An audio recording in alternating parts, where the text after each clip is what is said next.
J'espère que vous allez bien, c'est parti pour une nouvelle vidéo. Et aujourd'hui, je vous emmène en Islande.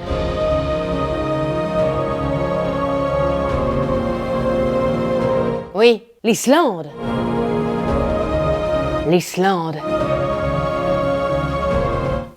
L'Islande. T'es sûr c'était une bonne idée de venir ici? L'Islande, ce pays extraordinaire avec des paysages plus sublimes les uns que les autres, ses cascades, Elle est sympa cette petite fontaine, hein? ses étendues à perte de vue, Room with a view. et puis également ses tempêtes, Oh, dis! sa pluie, Je vais pas avancer, je glisse. sa neige, son gel, J'arrive, mon amour, j'arrive! son vent, ses bourrasques, Quel voyage à la con! et tout ce qui va avec. C'est encore une fois un beau traquenard. Autant vous dire que pour partir en Islande, il faut être préparé. Il faut savoir exactement vers où on va. J'ai décidé dans cette vidéo de faire un petit peu un mixte entre une vidéo facecam et un vlog où je vais vous montrer des images de l'Islande, mais aussi nos aventures quelque peu cocasses qui nous sont arrivées. Pour ceux qui me suivent sur Instagram, vous avez suivi ce qu'on a appelé ce voyage à la con. Ah, quel voyage à la con! Il s'agit bien évidemment d'humour, on a adoré le voyage, c'était extraordinaire. Alors nous ici, on a décidé de partir en Islande début mars, la première semaine du mois de mars. On arrive vraiment à la fin de l'hiver, mais d'après les informations qu'on avait récoltées, c'est encore la bonne période pour voir deux choses, les aurores boréales et les orques. Sur ce voyage, nous n'avons pas vu d'aurore boréale et nous n'avons pas vu d'orques. Mais ce n'est pas grave, parce qu'on a vu plein d'autres très chouettes choses. Alors si vous hésitez entre l'Islande en hiver et l'Islande en été, sachez que moi j'ai fait les deux. J'ai fait l'Islande il y a 6 ans, début juillet. Dû aux conditions extrêmes de température qui sont plus ou moins à 2 degrés, les testicules vont donc se réduire à la taille d'un raisin. Pas de panique, d'ici 2 à 3 jours, elles reprendront leur taille normale.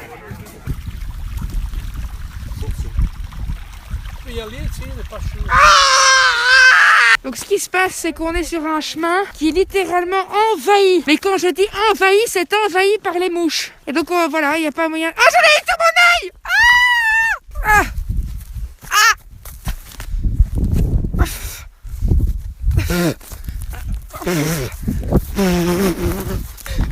Fuyez!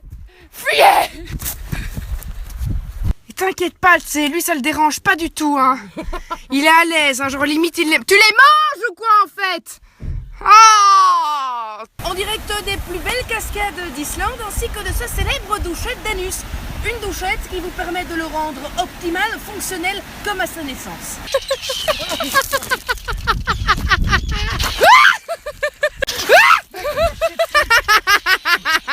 Elle m'a chié dessus. Je me suis calmé. Oh, c'est là sur ton pantalon! Oh putain. Bienvenue sur les plages islandaises où on profite de la chaleur et de l'été. Ici, pas de chichi, le maillot est de sortie. Sachez une chose, c'est que vous pouvez partir en été et avoir un temps catastrophique. Vous pouvez partir en hiver et avoir un temps incroyable. Et vous pouvez partir en hiver et avoir un temps catastrophique comme nous on a eu. Ce qui est certain, c'est que l'Islande, c'est une île qui se trouve en plein océan Atlantique et que la météo change toutes les 5 minutes. Donc vous pouvez passer d'une tempête de neige à plein soleil, à pluie torrentielle, ensuite une tempête de vent, et puis une tempête de grêle, et puis de nouveau du soleil. Enfin voilà, ça peut vraiment changer très rapidement. Donc faites votre voyage en fonction de la météo, mais ne prévoyez pas vraiment à l'avance. Je vous explique pourquoi. Ici, comme dans n'importe quel autre voyage qu'on organise habituellement, on avait prévu tous nos hôtels, toutes nos étapes, sauf que quand tu voyages en fonction de la météo, et que surtout certaines routes sont accessibles en fonction de la météo, je vous donne un exemple avec un hôtel qu'on a dû annuler à la dernière minute. Évidemment, il n'y avait pas de remboursement, donc on a perdu clairement une nuitée d'hôtel. Tout ça parce que la route qui menait vers cet hôtel était complètement fermée à cause d'une tempête de neige. Cette jeune fille a été se renseigner en bravant la tempête, regardez-la. Qu'elle est brave, qu'elle est brave. Regardez-la braver la tempête. Cette route-ci devrait réouvrir d'ici 15 à 20 minutes, finger crossed, parce qu'ils sont en train de nettoyer toute la route. Par contre, autre problème, c'est que la route pour Geysir est totalement fermée aussi. Donc tout ce que tu pensais faire aujourd'hui, c'est mort, parce que tout est fermé. On a dû prendre un autre hôtel ailleurs. Et donc voilà, ce que moi je conseille vraiment, c'est de réserver vos billets d'avion. Et puis sur place, en fait, selon la météo, de décider dans quelle partie de l'Islande vous allez aller, où vous allez dormir en fonction de la partie où vous serez cette journée-là. Vous pouvez évidemment rester à Reykjavik, qui est la capitale de l'Islande, et ensuite voyager avec des tours opérateurs pour aller faire certaines excursions. Mais là, bon, le seul souci, c'est que vous devez à chaque fois partir de la capitale, ça prend du temps, vous êtes en car, ça roule pas vite, et vous risquez de passer de très longues journées finalement à faire des allers-retours entre la capitale et les différents lieux touristiques. Donc nous, on a pris l'option de louer une voiture, ce qui franchement était super. On a réservé notre voiture chez Blue Car Rental. Tout ce dont je vous parle ici dans ce vlog n'est absolument pas sponsorisé, il n'y a pas de collaboration, on a payé tous nos hôtels, on a payé notre voiture, donc voilà, ça vous le savez. Donc on a été chez eux, franchement c'était très facile, on a pu tout réserver en ligne et surtout ça coûte beaucoup moins cher que d'autres grosses entreprises de location de voitures. Erreur à ne pas commettre, si vous voyagez par vos propres moyens en Islande et que vous décidez de louer une voiture, louez un gros 4x4. Ne louez pas, s'il vous plaît, une petite voiture parce que vous allez vous retrouver sur des routes où il y a beaucoup de cailloux, où parfois vous allez vraiment avoir des dénivelés. C'est pas facile de conduire, surtout en hiver, c'est très compliqué, il faut avoir des bons pneus neige. Il y a des moments où on galérait de ouf dans la neige, on prenait un peu des petites routes pour aller vers les différentes plages et tout ça, et parfois c'était vraiment pas facile. Au niveau de l'équipement, que vous partiez en été ou que vous partiez en hiver, il faut prévoir des vêtements chauds parce que oui, même en plein été, il peut faire très froid, il peut geler la nuit. Donc ne pensez pas que vous allez passer vos journées en petite robe ou en short et t-shirt en été parce que ça peut être le cas, mais ça peut aussi ne pas du tout être le cas. Pour l'hiver, une combinaison de ski. Moi j'avais ma combinaison de ski, ça m'a sauvée. On est sur un début de voyage qui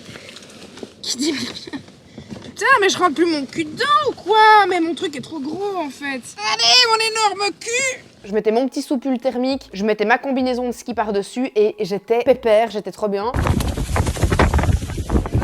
Et le plus important, n'oubliez pas de prendre des vêtements qui sont imperméables. Prenez un kawaii, prenez genre ces grandes capes qu'on met par-dessus ces vêtements et de très bonnes chaussures de marche. Et alors, grosse erreur que nous on a faite en début de séjour, on n'a pas pensé à acheter des crampons à venir attacher sur nos chaussures. Et moi j'ai galéré plus d'une fois sur certains chemins.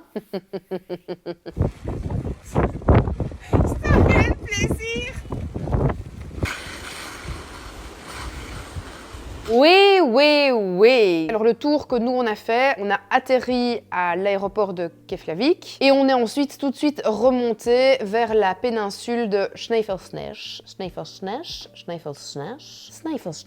Les noms des villes en Islande sont terriblement compliqués à prononcer, alors vous m'excuserez déjà si j'écorche très fort ces noms-là. Je fais vraiment mon possible pour les prononcer du mieux que je peux, mais je ne suis pas islandaise et donc c'est très compliqué. Mais donc on a été dans la péninsule de Snæfellsnes, qui est aussi appelée la Petite Islande, et là on a fait vraiment tout un tour. On a dormi dans un très chouette hôtel qui se trouvait là-bas, et puis le jour suivant on est remonté pour aller jusqu'à Olavsvik, là où on a décidé, là où j'ai décidé de faire une balade en bateau en espérant voir des orques. La seule chose que j'ai vue, c'est la cuvette des toilettes.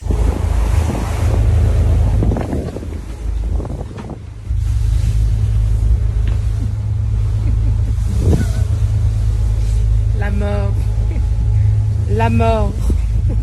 Si vous avez le mal de mer, prévoyez vraiment des médicaments. J'avais pris un médicament contre le mal de mer, ça n'a pas aidé, tellement la mer allait dans tous les sens. Et d'ailleurs, je n'étais pas la seule personne à être vraiment très malade sur le bateau. On était plusieurs à être couchés à l'intérieur et à vraiment attendre que ce tour se finisse. Simon, lui, n'a pas du tout été malade et il a eu la chance d'observer pas mal de baleines. L'hôtel où on a logé pour la première nuit, c'est l'hôtel Bødir, on va le dire comme ça. Donc ensuite, Olavsvik. On a ensuite repris la route, on en avait à peu près pour 2 heures de route. On est allé à Fossatun Country Hotel.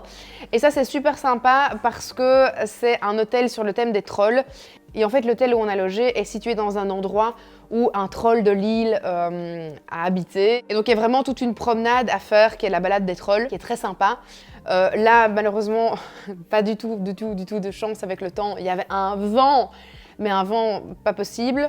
Mais l'hôtel était très sympa, c'était situé juste devant une jolie petite cascade, donc très cool. Ce qu'il faut savoir aussi, et ce qui est super important à noter, c'est que l'Islande coûte horriblement cher. Je pense sincèrement que c'est le voyage qui m'a coûté le plus d'argent. Se nourrir coûte cher, aller manger au restaurant coûte horriblement cher, se loger coûte cher. Si vous voulez pas vraiment être dans un petit buis-buis qui paye pas de mine, avec une salle de bain à partager, etc. Si vous voulez aller dans un hôtel un peu sympa et avec une déco quand même un petit peu chouette, ben vous allez devoir compter facilement 150 € la nuit. Le lundi, donc la journée d'après, on était censé partir directement pour le Cercle d'Or. C'est là qu'on n'a pas pu parce qu'on a eu une tempête de neige. Donc ce qu'on a fait, c'est qu'on est reparti jusqu'à Reykjavik, qui est la capitale. Et là, on a décidé de visiter la capitale sous la neige. Et on a fait une attraction qui s'appelle Fly Over Iceland. C'est vraiment une attraction, hein. Donc vous êtes dans une espèce de machine qui vous emmène devant un grand écran qui est comme ça arrondi. Et face à vous, vous avez des paysages extraordinaires de l'Islande en été, au printemps, en hiver. Et vous avez vraiment l'impression de voler et d'être comme un oiseau finalement et de voir tous les paysages. Vous avez du vent qui va dans votre visage, vous avez de la pluie, puis vous avez des odeurs aussi, c'est très sympa. Mais comme moi j'ai le mal du transport fois 1000, j'ai pas non plus été très bien et il y a plein de moments où je regardais plus parce que genre ça allait de gauche à droite et j'avais vraiment la gerbe. Simon a trouvé que c'était super cool. Et puis ensuite on a été faire mon activité préférée, c'est-à-dire aller faire un spa.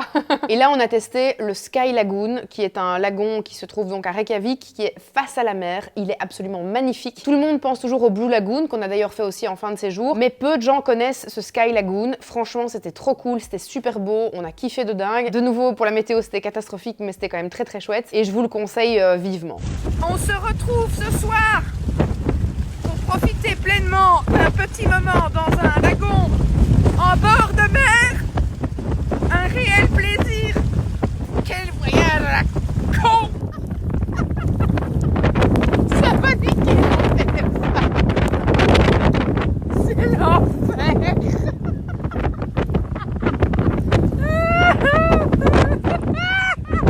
C'est l'enfer. C'est l'enfer.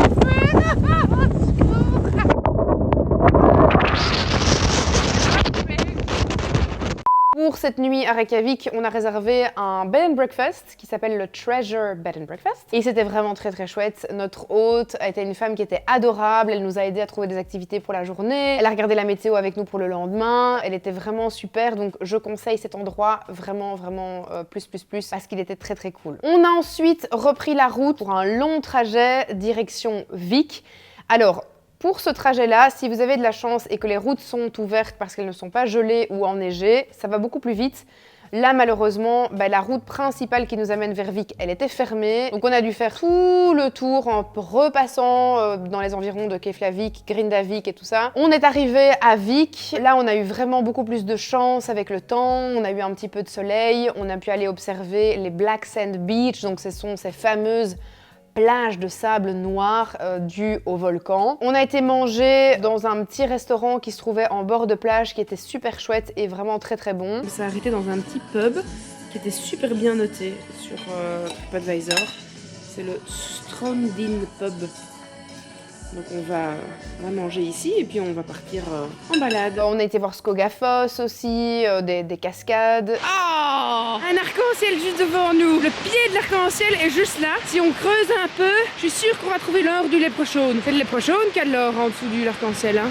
Quoi? Le quoi? Le léprechaune. Le léprechaume?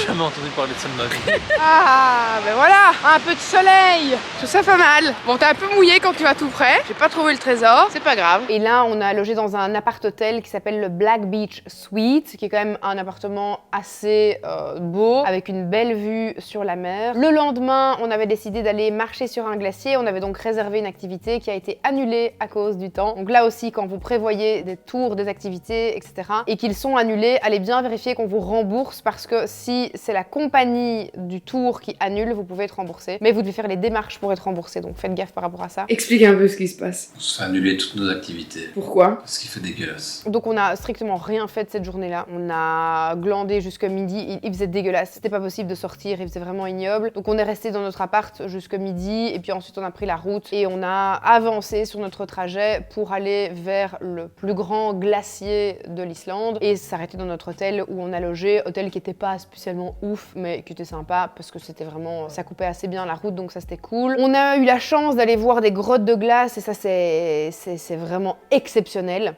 C'est magnifique. Si vous avez la chance de vivre ça, c'est uniquement en hiver évidemment parce que les grottes s'affaissent une fois que l'été est là, mais franchement c'était génialissime, on a adoré faire ça, c'était sublime. Et puis ensuite on est reparti vers le sud-ouest, on a dormi dans une petite maisonnette de l'hôtel Laïcourt. C'était trop chouette, l'endroit était beau, on a bien mangé, c'est un endroit qui est vraiment spécifique pour les aurores boréales. On n'en a pas vu parce qu'il faisait beaucoup trop nuageux, mais sachez que dans cet hôtel-là, il y a un taux assez impressionnant de visibilité pour les aurores boréales. Donc si c'est ça que vous recherchez durant votre voyage, c'est un bon endroit pour. Ensuite on a finalement été faire ce fameux cercle d'or qu'on n'avait pas pu faire la 3e journée. Donc on a été voir le fameux geyser de Geysir.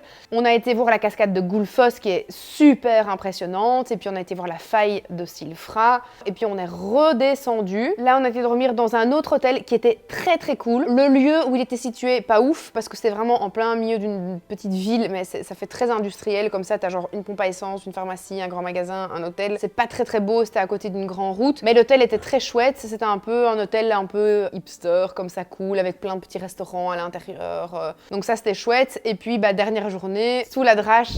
Comme c'est le dernier jour dans ce fabuleux pays, je m'étais dit « Oh, je vais pas mettre tout mon attirail pour la pluie, le vent et tout ça. » Grave erreur! Grave erreur! On était censé uniquement se la couler douce aujourd'hui au Blue Lagoon. Mais, si on vient, on s'arrête pour voir une jolie petite église. Yes! Super! Elle est super, hein? Super, l'église! Un plaisir! Allez, ciao! On avait réservé une nuit au Silica Hotel, qui est l'hôtel du Blue Lagoon. Donc on a dormi au Silica et puis on a passé l'après-midi au Blue Lagoon. Malgré la pluie, c'était super cool parce que ça donnait vraiment une ambiance avec toute la vapeur. On voyait rien à 1 mètre dans l'eau, c'était assez impressionnant. Et quand vous dormez à l'hôtel du Blue Lagoon, vous avez déjà vos tickets d'entrée pour le lagon qui sont inclus dans votre nuitée. Et en plus, vous avez un package premium, donc vous avez droit d'aller faire les soins visage dans le lagon, le gommage et puis le masque et puis la crème hydratante et tout ça qu'on vous donne dans l'eau et que vous laissez poser sur votre visage et puis ensuite que vous rincez. J'aurais bien aimé filmer pour le vlog tout ce qui s'est passé au Blue Lagoon, mais impossible parce qu'il pleuvait beaucoup trop, donc j'aurais ruiné la caméra, donc malheureusement j'ai pas d'image sur le Blue Lagoon, mais je vous le recommande vraiment, c'est un must-see de l'Islande, c'est très chouette à voir. Et puis voilà, ensuite on avait notre avion le lendemain, on est parti pour l'aller et pour le retour avec Transavia, terrible compagnie aérienne. Franchement, je pense que c'est la compagnie aérienne la plus cool avec laquelle j'ai voyagé. Le pilote, les 2 pilotes à l'aller et au retour. En fait non, c'est toute l'équipe. Je crois que tout l'équipage est briefé pour être hyper drôle. Enfin voilà, c'était trop chouette, il y avait une bonne ambiance, les avions étaient à l'heure, mais je recommande la compagnie aérienne parce qu'elle était vraiment sympa. En tout cas, si vous avez la chance de voir l'Islande, c'est vraiment un voyage qu'il faut faire une fois dans sa vie, au moins pour se dire voilà, je l'ai vu. Je pense que ce voyage en Islande restera un souvenir exceptionnel. En tout cas, j'espère que cette vidéo qui partait un petit peu dans tous les sens vous a quand même plu, que vous avez quand même eu des informations qui sont utiles, que vous avez admiré la beauté des paysages et que vous avez ri avec nos mésaventures. On se retrouve évidemment très vite pour une nouvelle vidéo. Je vous embrasse très fort. Si vous n'êtes pas encore abonné à cette chaîne, n'hésitez pas à le faire. Lâchez un pouce bleu et à très vite. Ciao! Ah, ben voilà, vous voyez, après la pluie vient toujours le beau temps. Il faut jamais désespérer. Il faut prendre les petits aléas de la vie avec le sourire, avec le rire et finalement tout va bien et on profite tout. 5,